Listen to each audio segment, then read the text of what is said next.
My name is Sarah Bennett. I was a new mom, 31, married, and finally holding my little girl in my arms, a moment I'd waited for my entire life. But when my father saw me holding her for the first time, he did the unthinkable. He called the police. Why? Because in his eyes, she wasn't mine. This video is the story behind his instinct to doubt motherhood and what shattered everything I thought I knew about family. From the moment I found out I was pregnant, I felt fear and exhilaration. I kept a journal, sonogram images, tiny kicks, names I loved. My husband Mark was overjoyed, a healthy baby girl. We decided on the name Emma Grace Sunday morning.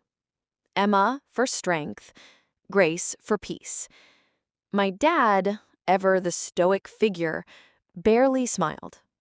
When I told him, he said, "Just make sure there's no scandal." I thought it was awkward fatherly protection. I never expected what was underneath. Growing up, Dad was more of a disciplinarian than loving. Praise was rare.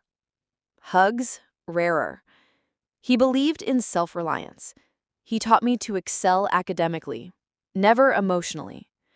I brought home a report card or academic trophy, he'd nod and move on.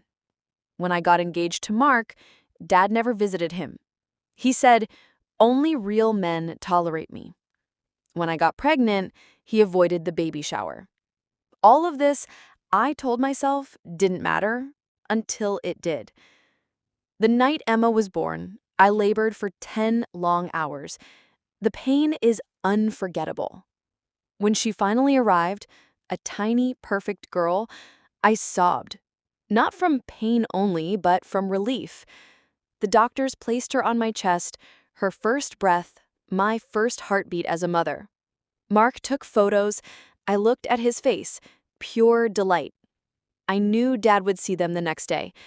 I whispered, "She's perfect." I believed he would feel it too. The following morning, Dad came to the hospital room. Silent, as always. Then he did something I could never have imagined. He left. But 5 minutes later, he called the police. He accused Mark of kidnapping.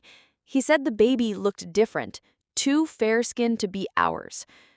When policemen arrived and questioned us, I clenched Emma to my chest. I showed them hospital bracelets, birth certificate, test results. They apologized, but their eyes carried doubt. Dad didn't stay. He left before the officers arrived.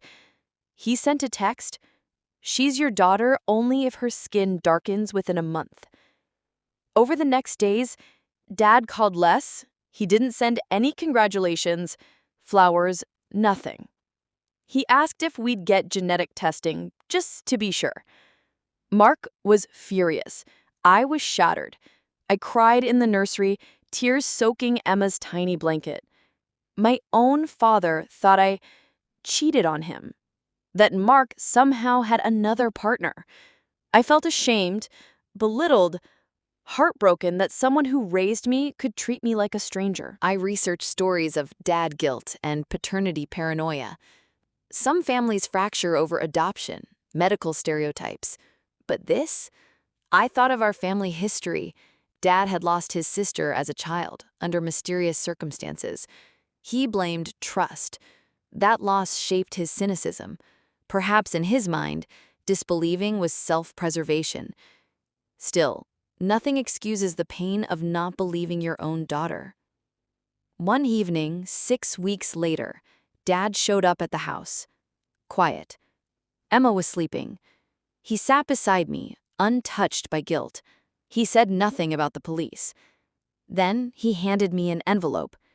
Inside, a DNA test appointment receipt and an ultrasound photo. He didn't speak. He looked at me with tired eyes and said, "I was afraid I'd lose both of you." That's when I realized not fear for the baby, but fear of being hurt again. I didn't yell, I didn't cry. I held his hand, with Emma wrapped in a blanket on my lap. I said, You shook the foundation of my trust, but I choose to mend, not burn. We went together to the paternity test clinic. 3 anxious days later, results confirmed. Emma is ours, every part of her. Dad called me from his car. He said the word I hadn't heard in forever. Congratulations. He took her in his arms. His embrace was shaky, but real. Over the following months, Dad visited weekly, brought diapers, sang lullabies poorly, laughed. I asked him to apologize formally, not to others, but to me. He did, eyes filled with regret. He never said, "I love you," but he let me say it. To Emma first, then me. Our relationship transformed from brittle silence to cautious hope. Closing. Reflection and call to action. If you stayed to the end, thank you. Family wounds can cut deepest. When the people you expect love from the most doubt you, it leaves scars. But sometimes building trust again is the strongest act of love you'll ever make. If you've ever felt doubted or rejected by someone you love, you're not alone. Share your story below. Let's rebuild trust in the space of healing, not judgment. Subscribe for more real stories of heartbreak, recovery, and emotional justice. And remember, your worth isn't defined by someone else's doubt.